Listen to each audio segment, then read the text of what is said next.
What a do, snackers, snackets, and snack X's. Your boy Gage is here with jokes, and you are now tuned in Loading Stacks Weekly, where we get together once a week and we talk about things that are happening in pop culture. And Today, today we're going to talk about our time at SellerCon over the weekend. We're going to talk about Valve's second foray into consoles, I guess. We're going to talk about the Game Award nominees and anything else that tickles our little geeky fancies. that sounds like a plan to me. Well, it's what the plan is. Now, whether things go according to the plan, That's the question. that is a different ball game altogether, good sir.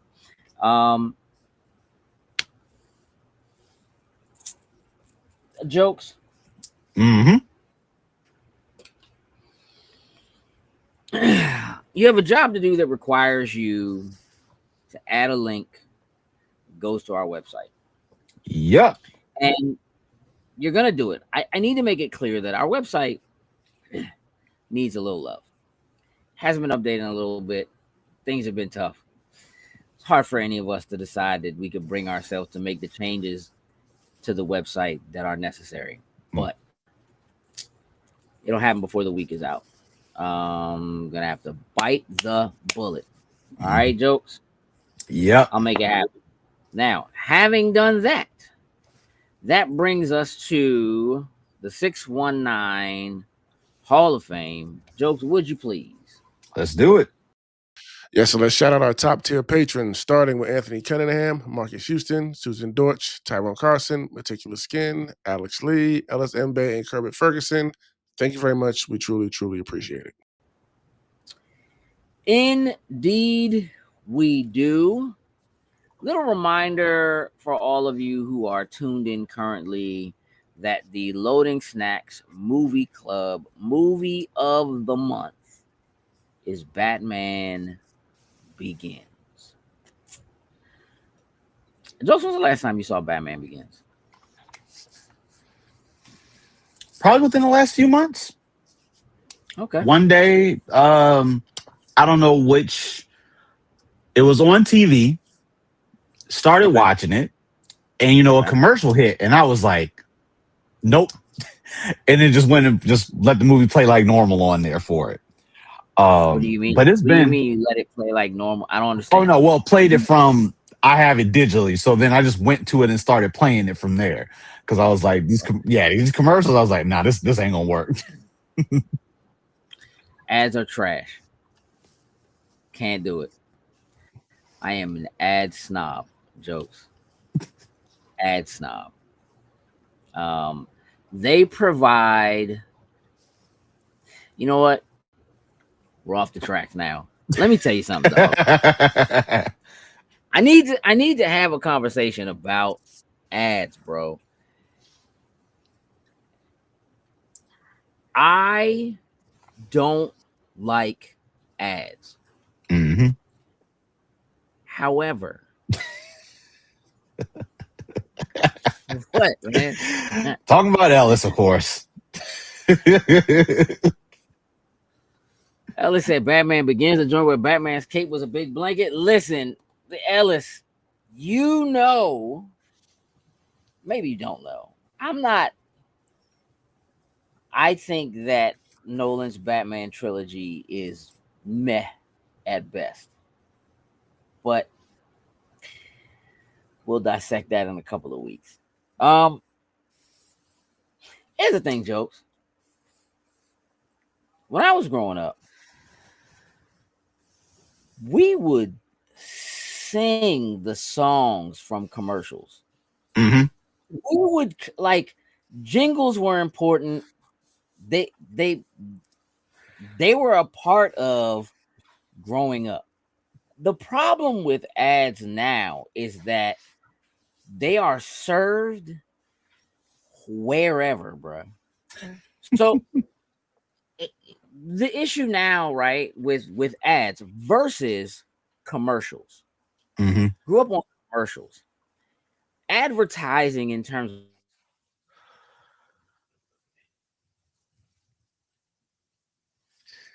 of whatever an obstruct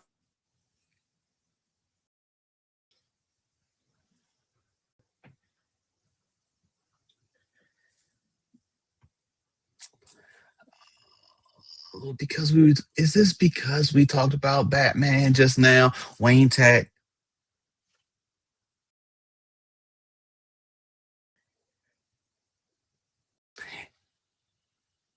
Your box is blinking, and I'm pretty sure nobody can actually hear you right now. Yeah, I think because we just talked about Batman, this is happening.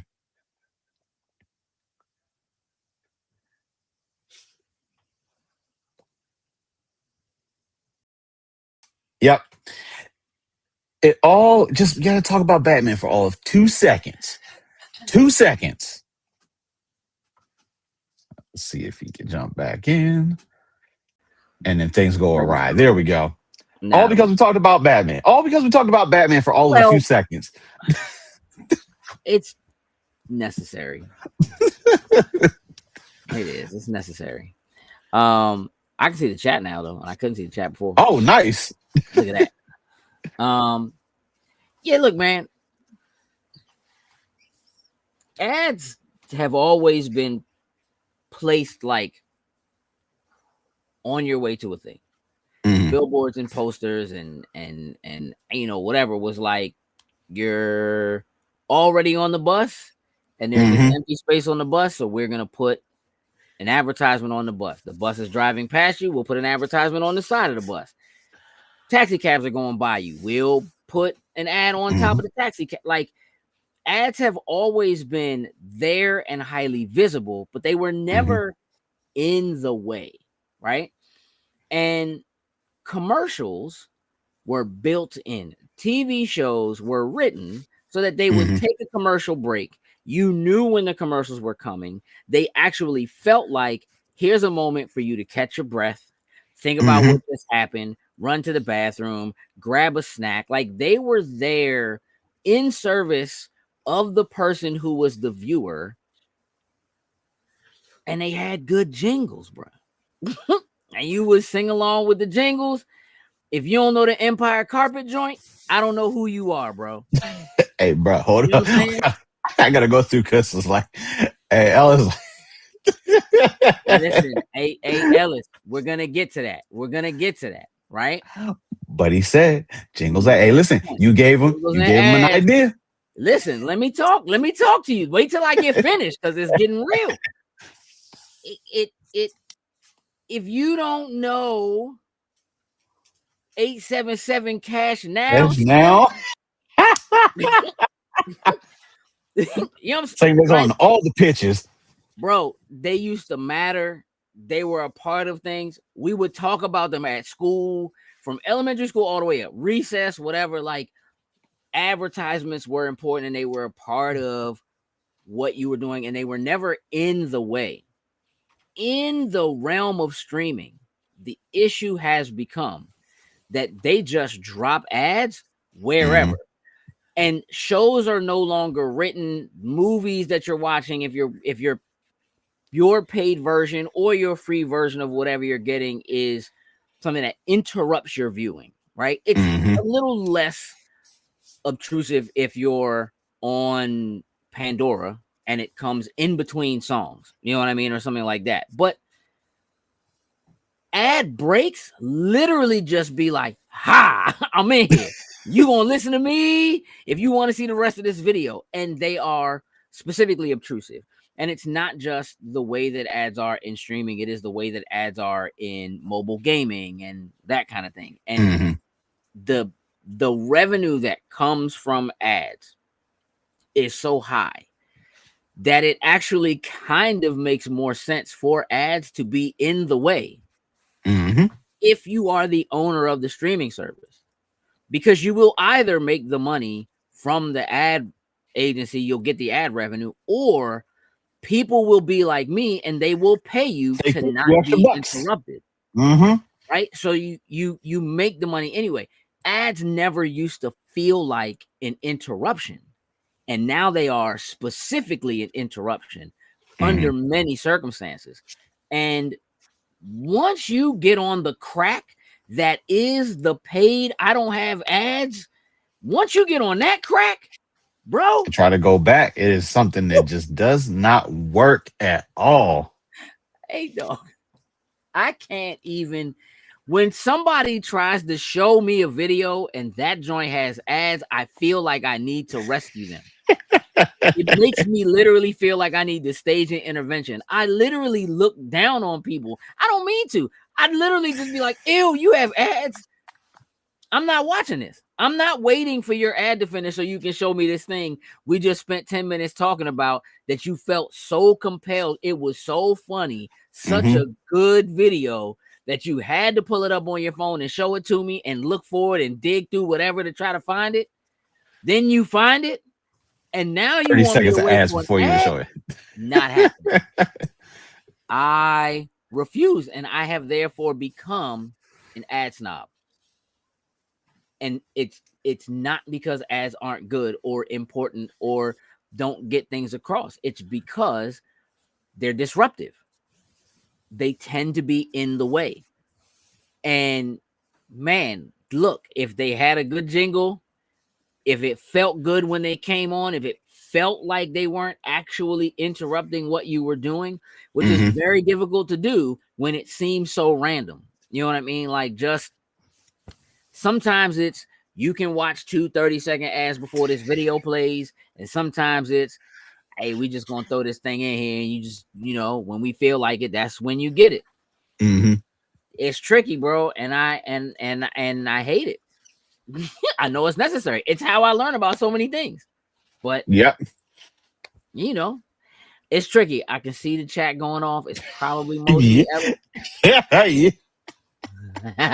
I'll go through a couple because it's like I have AI to make this. Hey, listen. But then it's like, no, you don't. Y'all are fine with your ass. Don't listen to Gage. Enjoy those ads. Make sure you add additional personal information after saying yes to cookies. It's like, I need that info. Yeah. Cookies sound all nice. We got your cookies. I don't think that's even what that's supposed to be like. Yeah, man. Listen, by all means, man, have your ads. Enjoy your free content. Paid by ads. It works for the ad agencies, and it does pay out to whomever it is you're supporting. If you were watching this and it had ads, bro, I would want you to watch ads. Like, I'm gonna watch that ad. Yeah, and you know what I mean? I'd be like, if you don't want ads, support us on Patreon to get the ad-free version. Like, I totally get it. But man, if honestly, if we were in a place where we needed to have ads so that we could support ourselves using ad revenue, and it may happen, that may be a thing, I would do everything I could to make sure that the way that they have to be incorporated into what we do felt more like it was a part of it, or at least wasn't interrupting in the middle of something we were discussing or talking about, or wasn't mid-topic or something like that. And I just think that it's just, man. Jokes, you want to get the train back on the tracks? We try to. See how long that lasts. Let's talk about StellarCon. We went to StellarCon this past weekend. Yep. StellarCon Maryland, I should specify, because there are multiple StellarCons, and we did just come from another StellarCon, and that one was in Pennsylvania. So important to call out that it was StellarCon Maryland. Now, this is, I don't know, maybe the 4th StellarCon in Maryland. Dang, it even seems like it's more than that, but yeah, that's about right. It's more than that. But this was the first time it has been in this particular location, which was at UMBC on campus, at the CEI Arena. Cool venue, nice space, a lot of steps. Jokes. A lot of steps, bro. We spent most of our time running around doing background stuff and helping with setup stuff and that kind of thing. Truthfully, I was really only supposed to be hosting a single panel. Things don't ever really work out that way. Not at all. But I did get a little bit more time this time to spend some time out on the floor. We were able to shoot. We only got to shoot one interview. I did host the one panel, but we only got to shoot one interview. That was with Christina V, who's voice of Sailor Mars. Many people would know her from Miraculous as Ladybug. So I had a great time hosting her panel. She was really nice. The other guests, I would run and grab them and bring them up for their panels. They were also all very nice. Philip Kennedy Johnson, who this is really my second or third time really having a chance to meet him, but we also did get a chance to shoot an interview with him. We did not host his panel. Cannondale X hosted his panel, but he was very gracious and gave us a little bit of time. Just as things were kind of closing down, we had a pretty good conversation about some things. That interview is actually live right now, so you can find that interview on our YouTube channel. The panels are uploaded. They're just not live yet, so we'll get that squared away shortly. Jokes, your overall thoughts on StellarCon? Overall, as usual, I think it was a great time. Lots and lots of people as usual. We met some new people, saw familiar faces as the usual before it. Running around, doing the behind the scenes stuff that we didn't think we were necessarily going to do, but we kind of anticipated things were going to be happening once we got there anyway. But overall, I like the venue. I like being inside of. I'm guessing that's really like the basketball arena that they kind of have this set up in. Like they can do multiple stadium. Yeah. It was pretty cool. Like I like the concept of the stage, like, facing the seats. It was cool as far as sitting there and looking at the panel. But when it came time for making sure we could get up and make sure people could ask questions and going up and down the steps and left and right to pass the mic down, like that wasn't necessarily fun, but we made it a good time regardless, nonetheless. But overall, I think it was a great time. Stellar's always fun. Like I don't care which one we go to. Stellar is always fun. The guests are always great when they come. We'll talk to them even for small periods of time as we're in there, just chopping it up. I think it was a great time, regardless. Yeah, I mean, look, anytime you go into a new venue and we have to kind of change the setup and the way things are laid out. For a while we were in the same venue for a number of those Stellars, and like having an idea of knowing exactly what the layout is, being able to see it, picture it in your head, and kind of knowing how you're going to maneuver and do things and get people to the stage and set things up is very different from walking in day of and seeing the setup for the first time and literally having to do like the mental gymnastics of like how things are going to run and where people are going to go and how things are set up or whatever. But but we always make it work. And I will say that, man, the steps were kind of a different kind of inconvenience. We are used to having a stage setup where all of the seats are on the floor and they're set up out from the stage, and it's very easy to walk out and around. And so if you are hosting a panel, it's easy to have somebody kind of maneuver around, take the extra microphones and gather questions and things like that from the crowd if the panelist is taking questions from the crowd. And in the situation that we were in here, the stage was basically butted up against the lowest set of stairs, and all of the stairs were stadium seating, and you really couldn't walk through and in between people. And if you wanted to kind of get around, you would either have to walk all the way around the back side of the stage to get to the opposite side, or go all the way up the steps and around through the top to do it. And look, fortunately, there were a couple of other hosts there that were able to kind of help jump in to facilitate it. I will tell you that it wasn't a moment like that with all of what we were doing where I really missed Sin and was like, if Sin was here, we'd have had that extra person. We could have had you on one side and him on the other side, and we really would have And with the running around and stuff I was doing, I wasn't able to jump in and kind of help facilitate being on one side or the other until like the very end, which I did do at the end. But you know, those kinds of things notwithstanding, yeah, I mean, we always have a good time.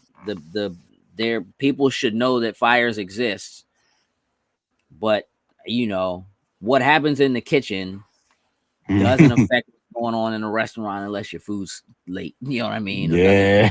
Or whatever. And for most people, you know, Never will know. They're checking, they get out, you know, without anything, and overall, generally, it was really good. And there's a really good team of people who really want to do a great job, and that's really what's important. So yeah, I mean, we had a good time. We went out to eat afterwards, and we went to a Korean Mexican restaurant. What was that joint called, Jokes? Bebop. Bebop Korean Mexican restaurant. Cool little spot. Interesting food. Food was good. Yeah, I didn't have a problem with it. I would say. So yeah. Wings, the sweet chili wings. They were a little more chili than sweet, I'm gonna say. That blend was a little heavy. That balance a little. Yeah, it wasn't quite as balanced as I'm used to. It weren't bad at all though. They were fried hard like I like them, and yeah, it was cool. Fries were good. So yeah, StellarCon. If you're not already following Transcendent Events at StellarCon, I highly recommend you do. You know, just to kind of get an idea, you'll be able to see a lot of the photos that were shot. Our good friend Lindsay was photographer for this one. One of the other photographers who does usually shoot stuff for them, Steph Cincinnati, was also a great photographer, was there but was not there acting as a photographer.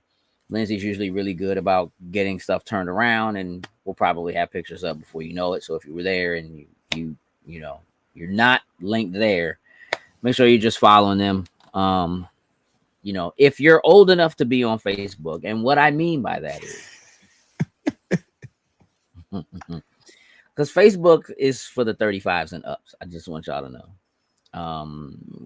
They're really the only ones who spend time there. So if you're on Facebook, they're on Facebook. You can follow them there.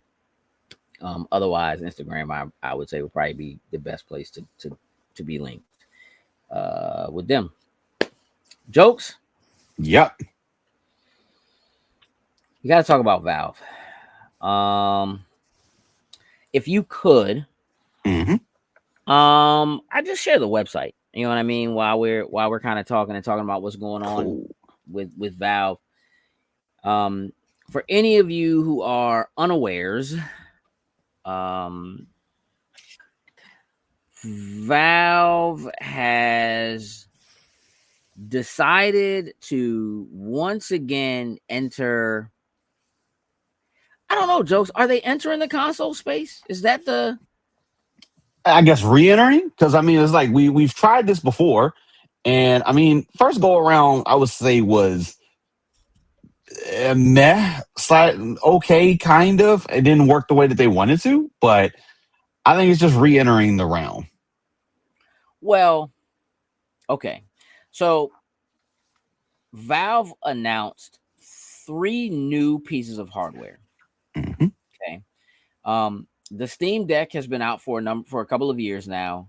Has done really well for them. People seem to love it and be really enjoying it. And if nothing else, it has kind of pushed the market of handheld PC gaming. Would you say that that's fair? I'll agree with that. There was a time, man, like 15 years ago or more, where Valve decided that they were going to do what were called Steam machines. They, though, were not building the hardware. There was like an Alienware one. There were like other companies were building it, and it was an attempt to basically take Steam and put it on the biggest TV you had, your TV in your living room, in something that was more like a console form, and get PC gaming into that space. This is Valve's hardware. I would say more than anything, built on the back end, the strength of what Steam Deck has shown them. Zayna says, gotta hit the town, guys. I have a Pokemon related picture for you, Jokes. Everyone hit the like button. That is Zayna checking in from Korea right now. She is overseas at the moment, which means I think it's like 10 in the morning over there, something like that right now. Thanks for jumping in, Zay. Appreciate it. Stay safe. Because this is their hardware, I do think this is a bit different.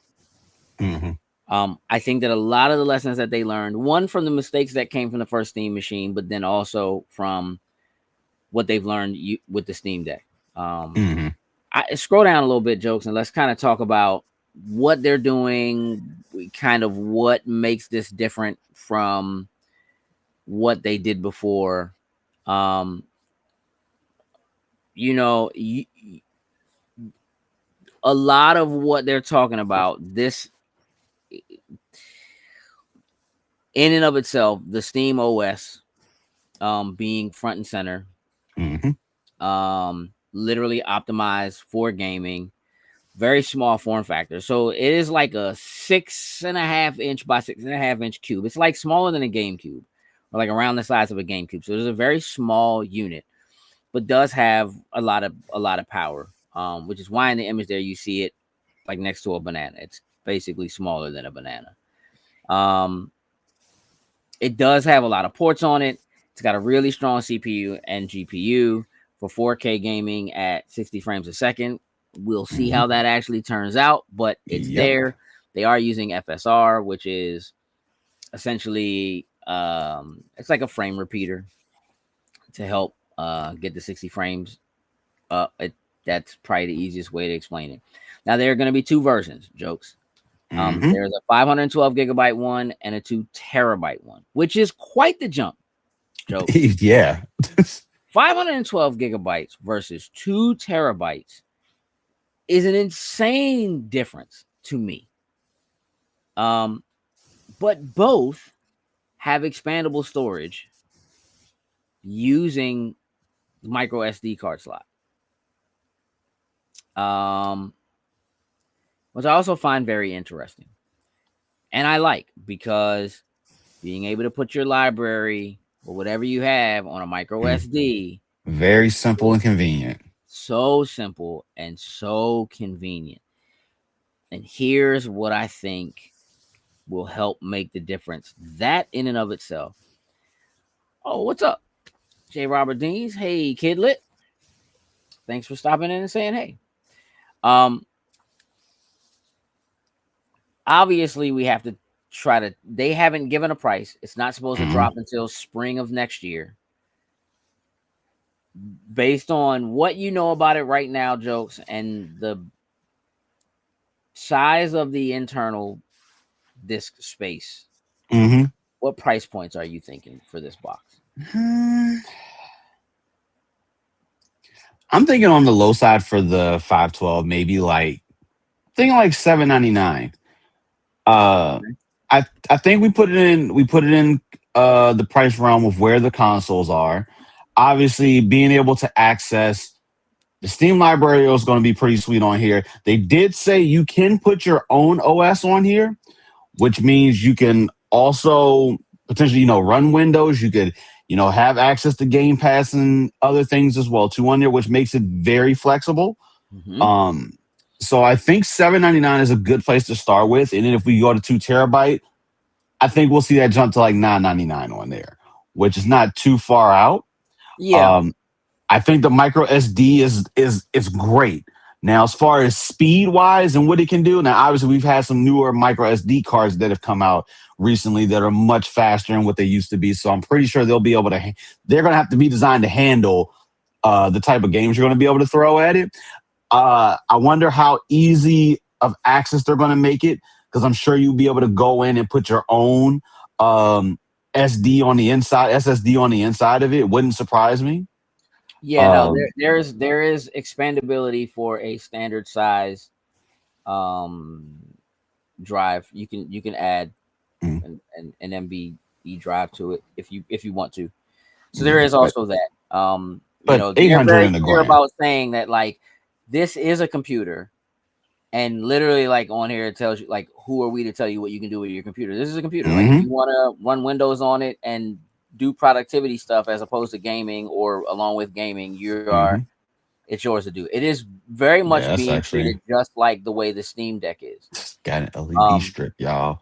But here's the yeah, productivity stuff. yeah. The LED strip is there. It'll tell you like if it's downloading or updating and that kind of thing. Like Hmm. even if it's not on, so you can see if if it's not connected to the screen or whatever. It's supposed to be completely like you can customize the LED, I guess, to the colors and things like that Hmm. that you like. It's interesting. Jokes, does this feel like a play from Valve for the living room again? I think so. I think now, like, Microsoft's trying to, just put their stuff everywhere now. And I feel Mhm. like this is Steam kind of doing the vice versa. It's like, hey, we know you want to be able, you sit at your desk, you play your games and things, but hey, look, a lot of those games you normally can't have on those super, your big screen TVs. This is going to give you an easier access to be able to do that. Because obviously, there are games that are in Steam that you can't play on, well, natively play on a console the way that it was designed to be for it. There's ways you can do it, but I think this is going to be them trying to make their way into that living room space again. It's interesting to me. It's weird. I'm not positive that's what they're really trying to do.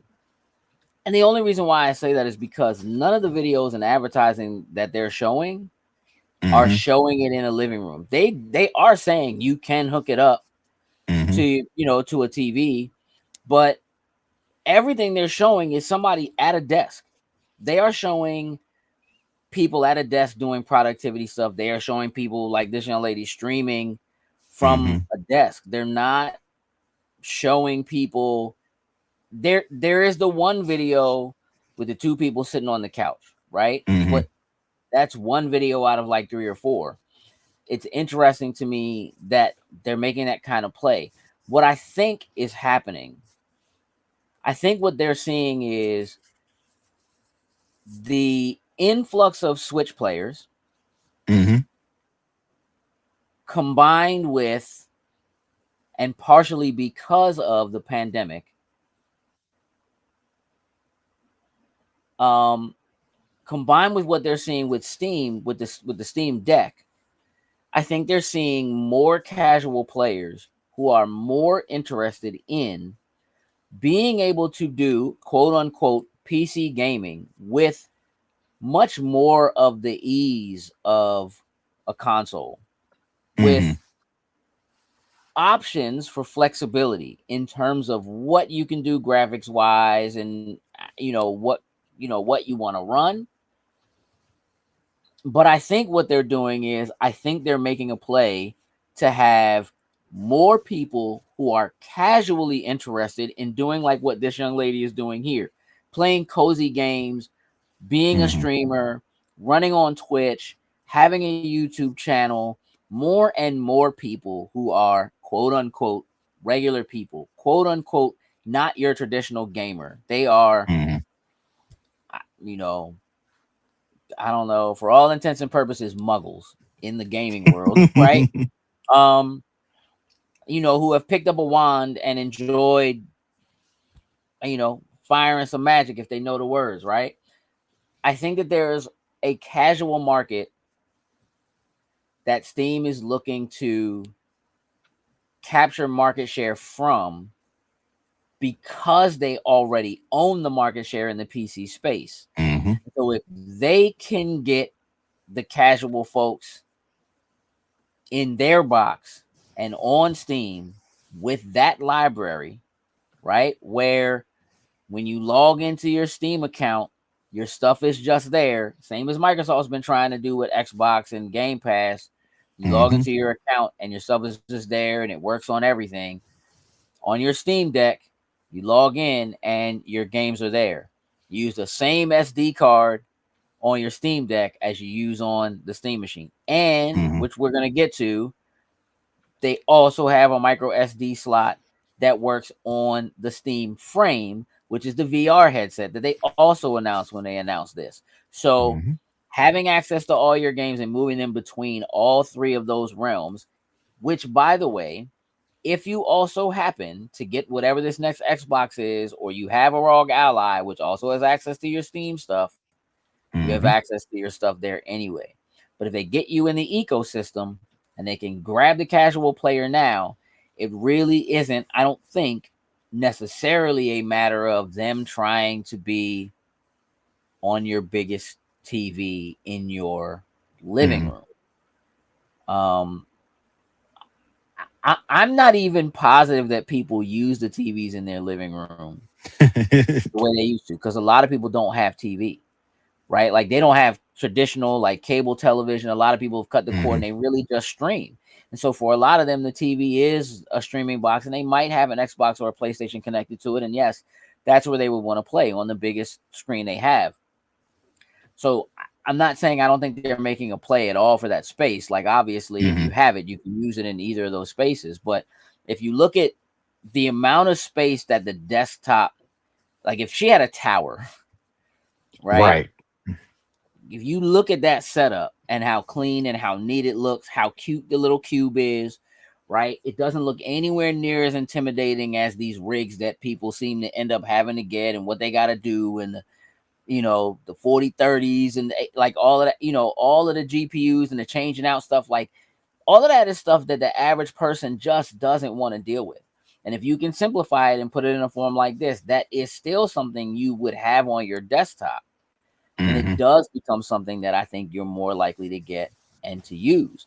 Where if whatever it is that Microsoft, by comparison, and that's what this is mostly being compared to by people on the internet, because everybody is saying clearly whatever the next Xbox is going to be, they're trying to move into this space where they're going to have Steam on it and have, you know, whatever. If it's even close to being the same size as the last Xbox, you can kind of forget it. You know what I mean? It basically is another tower. And so I think if you can keep it simple and make it easy for people, and the price point is right, PC gaming is less expensive for the games. It is more expensive for the PC, for the hardware that you need to run it the way you want to run it. But you hear people talk about Steam sales and the great sales they have there all the time. Meanwhile, in the console space, everything just continues to get more and more expensive. Well, that same thing isn't really happening in the PC space. So even if the Steam machine is the same price or even a little bit more expensive than whatever Xbox does next and whatever PlayStation does next, if you can get into more games for a lower cost, you would not only be in that, but you'd be in that ecosystem, and you would stay in that ecosystem. Like why would you do anything else? So I think I do think, yes, they're trying to get in the living room, but I certainly think that there's a play for them to just say, look, I think they're coming for like the Mac Mini, if you will. Smaller, less expensive, powerful enough to do what you wanted to do, which isn't necessarily run games on a Mac Mini, but you know, in this case, that's what that would be. Let's look at the. They announced a new controller, and you know, I think the idea of the controller is cool. People seem to like the Steam Deck. People seem to like the old Steam controller. But this controller with the two thumb pads and the two analog sticks across from each other, it's a little strange looking. And it looks like it could be a little uncomfortable. What do you think, Jokes? Yeah, like it's designed like a plate. Like I think if the analog sticks were offset like normal, I'd be like, okay, we got something going on here. But having the analog sticks and the touch pads right there, like, I don't know, maybe just coming from a person that's never really fully utilized using like touchpads on any of. I think I've had one controller that has had touch. Nah, I'm probably lying. I don't have no touchpad on my controller. I just don't know how I would fully Other than utilize it. PlayStation 5? Other than the PS5 and being in the center, and honestly using that just to pull the menu up and go through. But other than that, only a few games I think really fully utilize it. So it's just kind of there. Now, if you tell me like on the PC side, you'll be able to customize these. Now, obviously, they already have looks like programmable buttons also on the back side of the controller, so those will be there as well too. But depending on how you could customize and use that, I could definitely see with certain productivity type of things where those things probably would come in really handy having them on a controller, depending on what it is you're trying to do. I mean, I think there are certain games that make more sense for a PC that would use a mouse. And I think that the trackpads that are there for your thumbs make sense in that, under that circumstance. I am certainly more of a fan of the offset analog sticks, but I think in this case, if you're gonna have two trackpads for the thumbs, that it just, the symmetry in having the analog sticks be right above them and having the D-pad up on the left side, I think does actually make more sense. I mean, I think it looks better anyway. Like I can't say for sure that it is better, but it looks better anyway. Again, I think it's cool. Like people seem to really like the last one. I like that they have that magnetic connector for it that snaps into place. Were you able to watch the videos for any of this stuff? No, I didn't watch any of the videos when they first announced it. Okay. Yeah, man. I mean, look, I feel like they put a lot of time and effort and thought into the controller, and into making it what I think should work for their, for their system and for the kinds of games that are available for PCs. I do think it kind of makes sense. Something like what they're showing here, where you can connect two controllers to the Steam Deck and play a 2-player game on the Steam Deck out on the go, again, is like, well, here's a reason to buy the Steam controller, even if all you have is a Steam Deck and you're not getting the Steam machine, right? Again,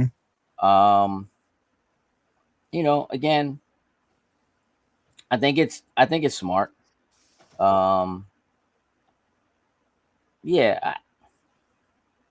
Where do you think it comes in? I'm thinking, I'll be honest, I think $70 to $90 for the controller. Oh yeah, that's easy. I'm coming in, I'm gonna go right in the middle. I'm gonna say $80 for the controller. I'm saying $80 for the controller. There's a part of me, man, that feels like the 512 gigabyte Steam machine is gonna be somewhere in like the $599 range. Okay. And I think 2 terabytes is gonna cost you a lot, and I don't think they intend to make a lot of 2 terabytes. I think they expect people to buy. What I don't know is whether or not the machine is designed to truly read like the fast, high capacity micro SDs. We'll have to see. And then lastly, let's check out the Steam frame. Again, Steam Decks they're what? I think 4 versions of the Steam Deck. I think there's the standard Steam Deck. That sounds about right now. It's either 2 or 3 different hard drive capacities, and then there are the OLED versions. I think there's more than one hard drive capacity or drive capacity on that one as well. So the Steam frame. Jokes, are you surprised at all that there seems to still be like putting out a brand new VR headset in the coming months? There was a part of me that felt like, I don't know, man, about this VR thing. Like, I know obviously there's the idea of like the mixed reality and AR things, and I know that this is a thing that's designed to also allow you to play your regular games. So it's not necessarily that you're going to be playing VR games specifically, but to see a company, again, they've done this once already. They did the Valve Index. It's very expensive, super high end. What are your thoughts? I honestly, like, we still see companies that are putting out VR AR games, and so, and with them putting them out, clearly people want them. They're still playing them, so it looks like it warrants having another one out there, especially for a company that did one and it was outright, like, the average person wasn't going to be buying it to be able to get into it. But with the advancements in technology and being able to compact things down and make it more efficient on there, seems like this could come in at around where people can get in and be able to enjoy it. I think as long as the gaming companies are still making these VR and AR titles, especially you take like your Resident Evils and things like that are those big titles that they can put on it and actually utilize what the headset can do. I think folks are going to continue to put these out. I mean, look, they've made a lot of strides. There's a lot of great innovations in it. And if they can keep making them smaller and more compact and weigh less and seem a little less weird to wear, then I think they, maybe eventually it begins to hit on something. I know that in the back, like the back piece that sits on the back of your head is where the battery pack is now. There's the single wire that runs across like the side. There is a strap that I think goes across the top if you want it. They are actually right there. You can see it there. They are doing something called foveated streaming.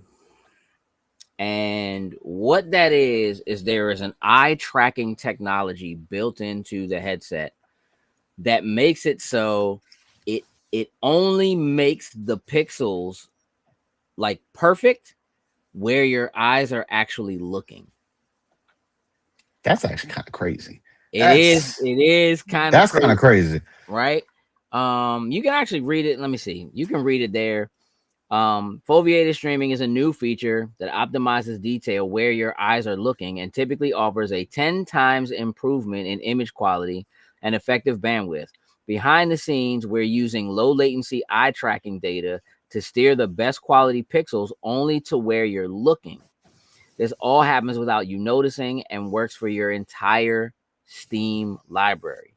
So literally the ability to kind of pipe in a game to you, not necessarily have to run it in, say, full 4K at 60 frames a second the whole time, because they're using a technology that's doing the eye tracking to make it so they only really need to make sure that the pixels are super clean and crisp exactly where you happen to be looking.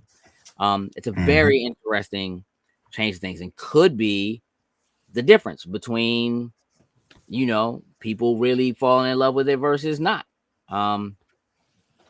So it's interesting. I've watched quite a few videos of people doing the test runs on this VR headset. And pretty much everything I've seen anybody say has all been positive. They love the fact that, again, that there's a SD card slot on it. Your whole Steam library is playable, and that literally they're like, it's a PC. It's a PC. So use your own apps, do what you want with it.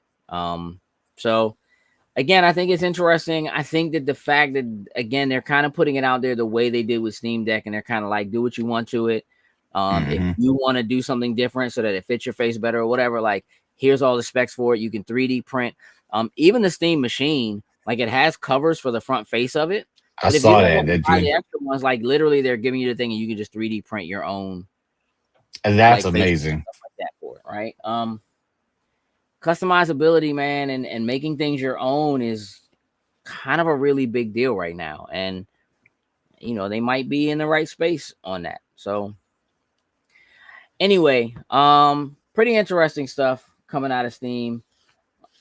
Jokes, what do you think we're talking in terms of a success level here? I mean, is this something that you're interested in doing? Would you I think for me, it really comes down to that price point wherever they put it at on there.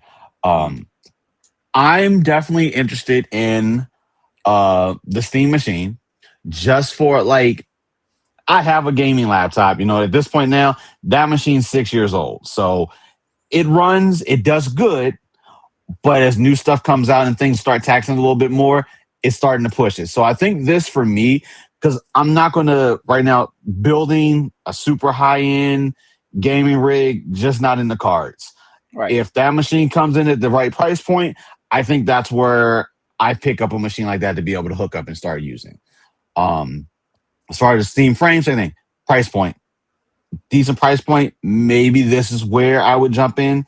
I'm still not 100% VR AR. Like I'm good with the screen.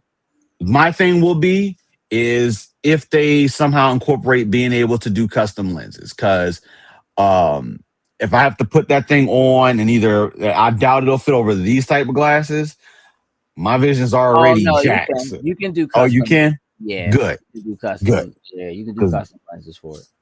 That would be the big thing. But I think the price point, if it's not super far fetched, I could see myself investing in one of them. I'm not sure.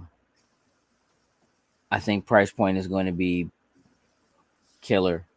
I think that's make it or break it no matter what, right? I mean, I think that's kind of what it is. I think for some people, man, there are so many people that love the Steam Deck. I think if you have a Steam Deck, then a Steam machine might be a no-brainer.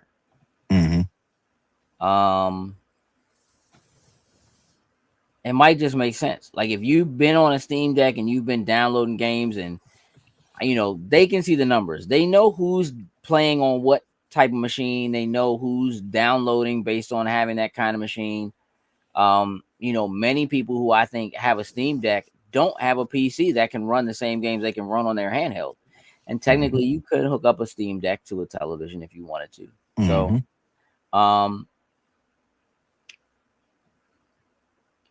I think that Valve is making this for a very specific set of audiences. I don't think it's all supposed to be one thing, but I do think it's for a certain set of audiences.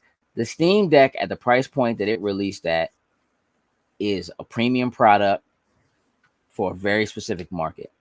And I don't necessarily, but again, I do think that they have seen more casuals jump in based on that, or people play games that they maybe wouldn't have because it's at their fingertips and I'm here. And some games just make more sense or feel better to play on the go than they do sitting at a desk or whatever, right? And I think that as long as I don't know, but here's the thing. The rumor is they announced it even though they have no intentions of putting it out until like at the earliest March of next year.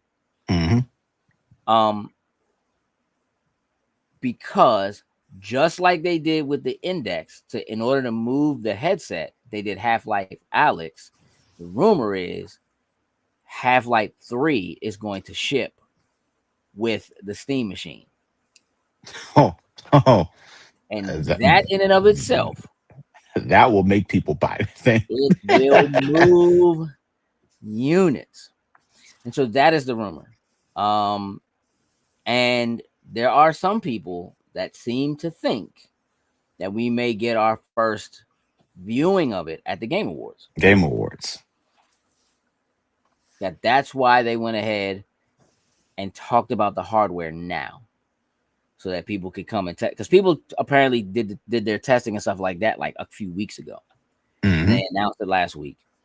So people have had their hands on it, had a chance to touch it, known that it was a thing. Of course, people are wondering why, what's price point. So you announce it, you don't announce a price point. You're like, it's coming out next spring.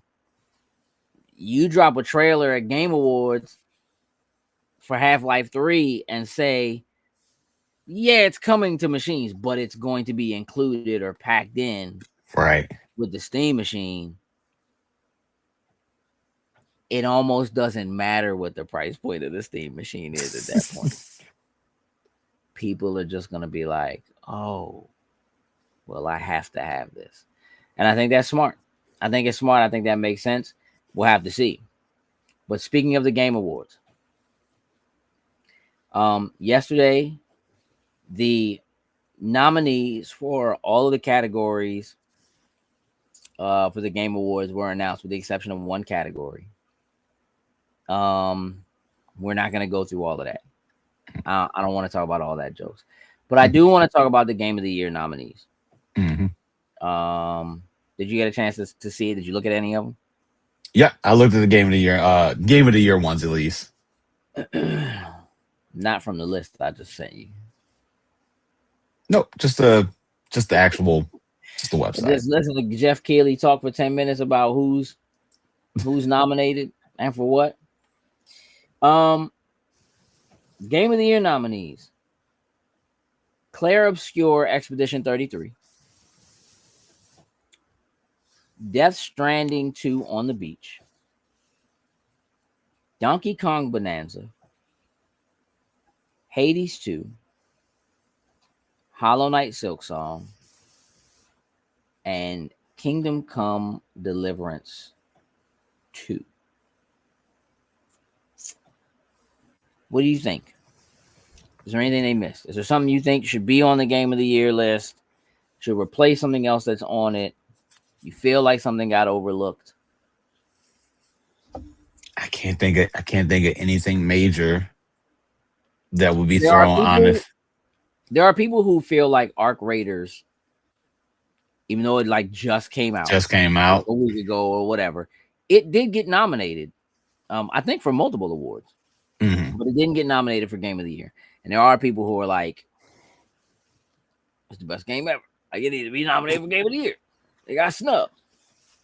I don't know if I agree with that, but I haven't played it. I know people are having a great time with it, and I think it still remains to be seen whether or not it has staying power. It has current power, but it's fresh. Staying power is a very different thing, but you know, we'll have to see. Of the games on the list, how many have you played? Have you played any of these? 1.5. Played. Only reason why I say half, like Donkey Kong Bonanza, I've played the demo, so I've at least had a little bit of idea of what the gameplay and stuff is like for it. But outside of that, I've played maybe a few hours of Claire Obscure.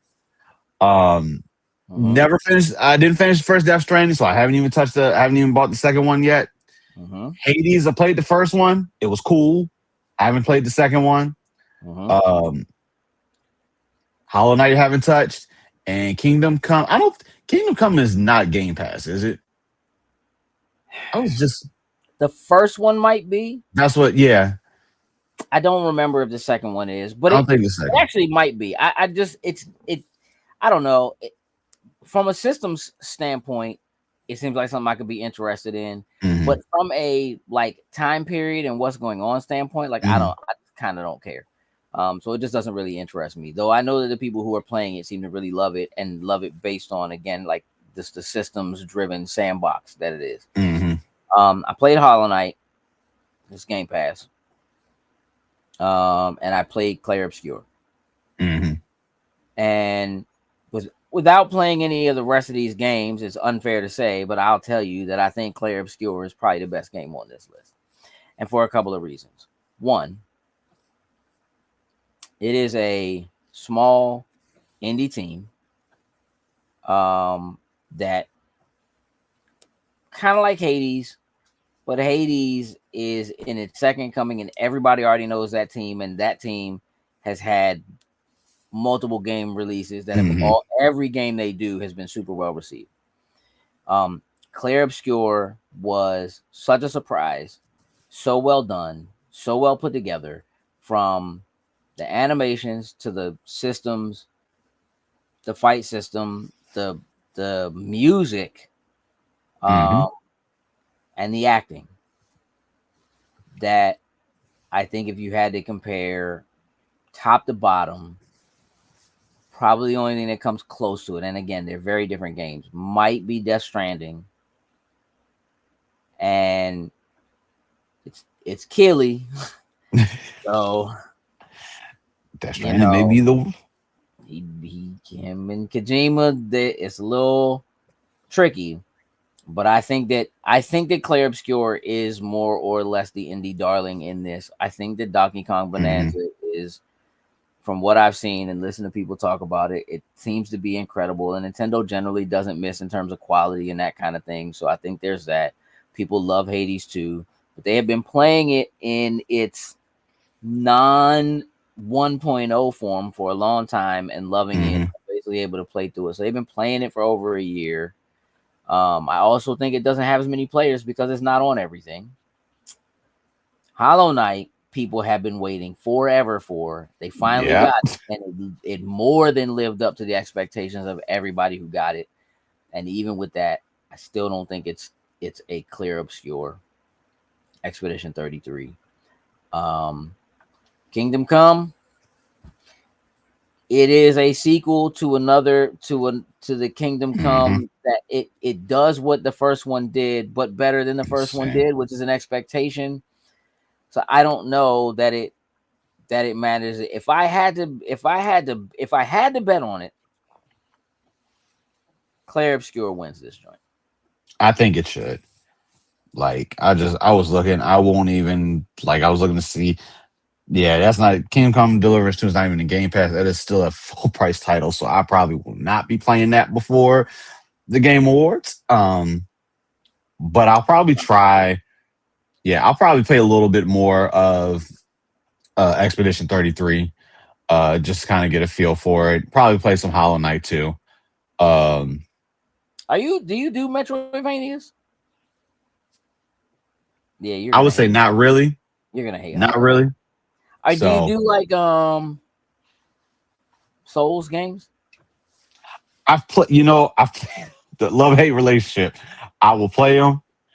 I play for like an hour, repeat stuff, and then I end up just putting it down. I feel like if I gave it, I can tell you right now, then Hollow Knight ain't for you. Ooh, see, that intrigues me. Why? Because it's basically a side-scrolling Metroidvania that is a Souls-like. Like it is like. I like the sound. I like the sound of it, and I feel like if I gave it the time and put in to play it, I think I could enjoy it. But I feel like I think you could. Yeah.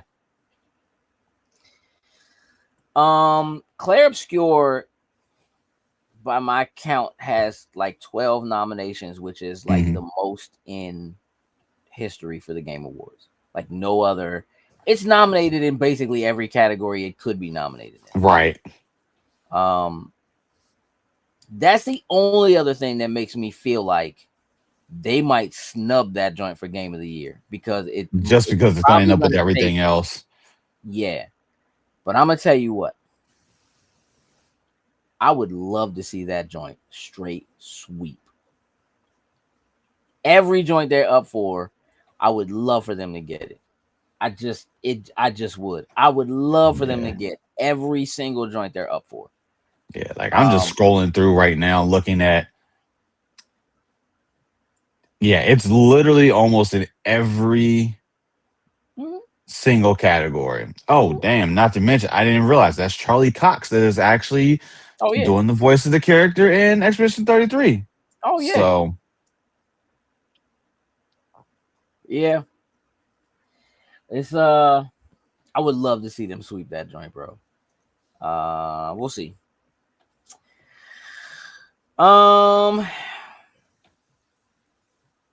Jokes. There's only one other thing. I wasn't going to talk about it because I didn't really dig that deep into it, but maybe you did. So I'm just going to mention it because we brought up Kojima. Did you see the announcement today? Nope. Disney Plus and Kojima? Oh, I saw it and I actually didn't even read into it. I did. Listen, I saw the image. I saw Disney Plus and Kojima. I was like, oh, that's kind of interesting, but I didn't actually watch it though. I saw the video drop on Instagram and was like, get out, dog. Like, just get out, bro. Like, I mean, I don't know. I feel like they overdo the fanfare thing. Like, Kojima, was it last year, the year before, right before the Game Awards? Or at the Game Awards, they did the whole thing where they're going through the whole Hollywood studios with the thing and showing like, oh, we're about to do a movie and whatever. Like, bro, sit down, bro. You know what I'm saying? Put Metal Gear Solid 4. Go to Konami and buy that joint, dog, and put Metal Gear Solid 4 on everything and get it all for the PlayStation 3. You know what I mean? So people can use, like, go do something. It just, I don't know. It's just weird to me. Kojima, all these little J. Robert Hideo Kojima. Huh? Nah, J. Robert Deans was like Disney and who? Oh, yeah. Yeah.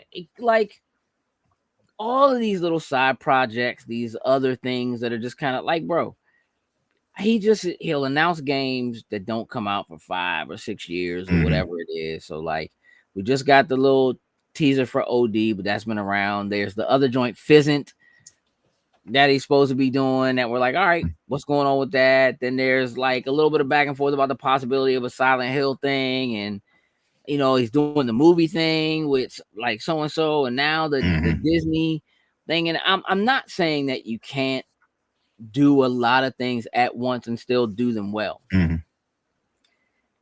And I know that Kojima has a lot of love for like Hollywood and actors and directors and all of that kind of stuff. And I do think that there are a lot of people who share the way that he feels about a lot of those actors and directors. There are people who are in those seats who feel that way about him in terms of being a game visionary, if you will. But at the end of the day, man, Metal Gear is just weird, bro. It's just weird.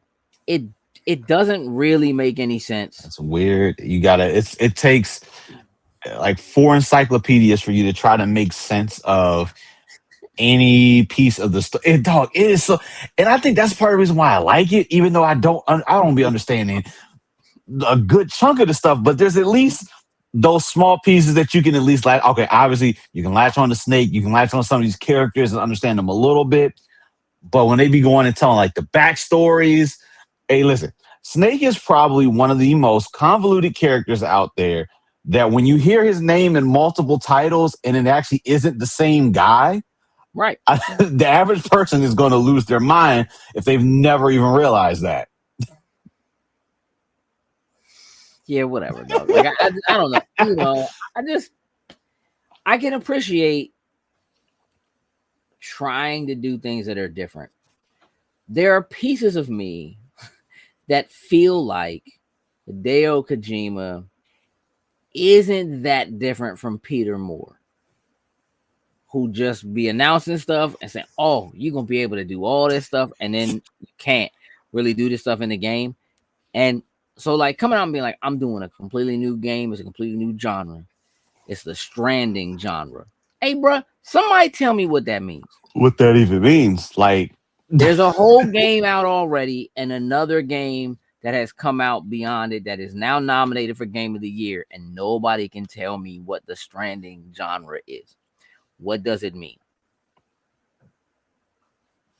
Correct. And here's the other thing. Gotta ask that to Chat GPT and see. It's not a bro, right? Here's the thing. It's not a genre unless other people also try to do it. It's not a genre yet. You know what I mean? Like, it's an action game. You know what I mean? With some new stuff. And it might just be a glorified postal delivery game. Can you get up this hill with these packages and maintain your balance? You know what I mean? Like, like, I'm not saying there's not a vision there. I'm not saying that it couldn't be really cool, because it could be, and it might be. However, yeah, I'm over it. And I think that him doing something with Disney could be really good. You know what I mean? Like I'm not. But whatever. I just feel like there's always these kind of really big announcements that don't mean anything yet. They're just a thing. You know what I mean? Partnerships are in place, and we'll come see you guys another 5 years with the actual trailer. Like why are you saying anything now? Like why are you even talking about it? You know what I mean? I think it's because I don't know. I guess if Kojima Productions was publicly traded and you were making an announcement like that, that was going to be good for your stock. You know what I mean? Obviously, from a business standpoint, there are things that you can do once people know that, like Disney on their own IG has said, we're doing a deal with one of the most prolific, blah, blah, blah. It's Hideo Kojima. Then he can go to other people and be like, yeah, give me some money. I'm going to go do this. You know what I mean? Disney trust me. You don't trust me? Disney trust me. You know what I mean? Like, I know that there's some, you can do some things with it. And for Disney, maybe they see a lift from a business standpoint by them being like, we're doing a thing with Kojima. He never misses. You know what I'm saying? But I don't know. We'll see. I think people are starting to. Maybe I'm people. When I say people, I mean me. I guess. Are starting to kind of see through the BS. Like it's just kind of like, I don't know, dog. There's a part of me that's like, I don't know, dog. Maybe Konami was right. Maybe this dude just really. Maybe there was spending, He might really just be. I will spend all your money. You know what I mean? Just making whatever, and then we'll cut stuff, and some stuff will be there or whatever. But I'm Hideo Kojima, so what you gonna do? You know what I mean? And they was just like, I'll show you what we gonna do. Not only are we gonna fire you, we're gonna ban you from going to the United States to go to the Game Awards. Jeff Keighley's gonna cry on camera about it. Like it's like this whole, you know what I'm saying? Like, and for people to be mad, like, look what Konami did. You can't do that to Kojima. You don't know him. You have no idea what he did to their books. All you had was Metal Gear at that point, and it's like he didn't want to do Metal Gear. He was trying to do something else. I don't know. Anyway, we'll let that part of the rant be over. Jokes, what's happening in wrestling? A lot of stuff going on in wrestling. We're on this final stretch of John Cena's final run in the WWE. We've been talking about that over the last few weeks. We're gearing up to see who his final opponent is going to be. Right here in Washington, D.C., unfortunately, we'll be in Ocean City having a good time, so I will not be attending that. But that's pretty much. Hold on, bro. Let me do something real quick, because I'm not even getting ready to let you blame Ocean City or whatever on it. How much were those tickets? Hold on. How much were those tickets? A nosebleed joint, probably like $400. Ringside seats like $11,000. No, you wasn't going. I'd have sat up in the 400 section. Maybe. That part. The maybe part. You know what I'm saying? I'm not going to be going because I'm going to be in. No, dog. They are playing with y'all. Yeah, you got John Cena's last match. Man, if you don't watch Peacemaker and see all the John Cena you want, way more than the John Cena you doing that. But that's pretty much what we were talked about during the last episode. Little comparisons between John Cena and, for those that are not familiar with New Japan Pro Wrestling, Hiroshi Tanahashi, who is kind of, I don't want to say an equivalent to John Cena in New Japan, but as far as status of being like the ace, what they call him over there, he's in that same league, and he's also on his final run as well too. So they kind of have like a parallel journey type of thing going on that we talk about a little bit in the latest episode of The Finisher. They gonna fight each other? Nope. Because WWE not gonna work with New Japan, because New Japan is working with AEW. Oof. Missed revenue. Do you think that WWE is gearing John Cena up to take like from a business standpoint, like doing stuff with storylines and stuff like that? Like, do you think he's gonna like end up doing something behind the scenes or whatever? Like, with all the love that he has just for the sport and for the company and for what they did for him, like, I think they will. I think they will gear him up, especially when he decides to maybe put on break what he's doing in Hollywood. Like, maybe when he starts feeling like he's wrapping that up, he'll have that, like, listen, we got this spot. it's there for you when you decide that you want to come in. Because let's be real, having his mind behind scenes, whether it is at the Performance Center, talking to the young and up-and-comers or whatever it may be, he's going to be one of those they're going to want to have behind scenes for it. Especially also if it is just being an ambassador to be showing up in, the different countries, setting up the next big shows and all of that. He may not compete, but if John Cena is there saying, hey, listen, you guys should come and see this event, people going to listen to John Cena. So, okay. All right, y'all, we're going to wrap this up. This time next week, we might be talking about Saudi Arabia owning WB. WB? That's the whole thing. I mean, look, there's more to it than that. I don't think it'll be outright. What it looks like is happening is Comcast is making a play to purchase WB, but they will do it backed by funding that comes from the PIF. Mm-hmm. And that will give the PIF a lot of play within Hollywood and have a lot of hands in a lot of things and access to a lot of IPs that otherwise they wouldn't have had. Good. J. Robert Dean said, and now Russell, and that's my cue. Good night, gents. Heather said, what's up? What's up, Heather? Thanks for hanging out, tuning in. Yeah, that's what it seems to be.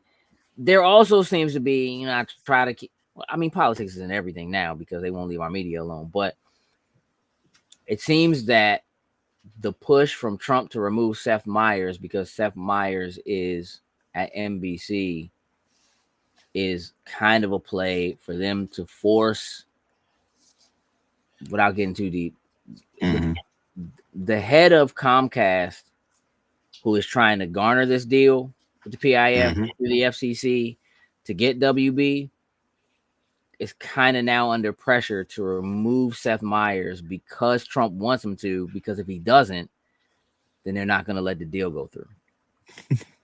Kind of thing. Like, it's a whole lot of a lot can happen. It was all good just a week ago. That's the name of the song. That's how it is. Just a week. You know what I mean? So a lot can happen between now and next week. We'll see what it is. Jokes, tell the people what I need them to know. Remember, y'all, just because you have a well thought out plan doesn't make it a good idea. With that route, toodles and lose.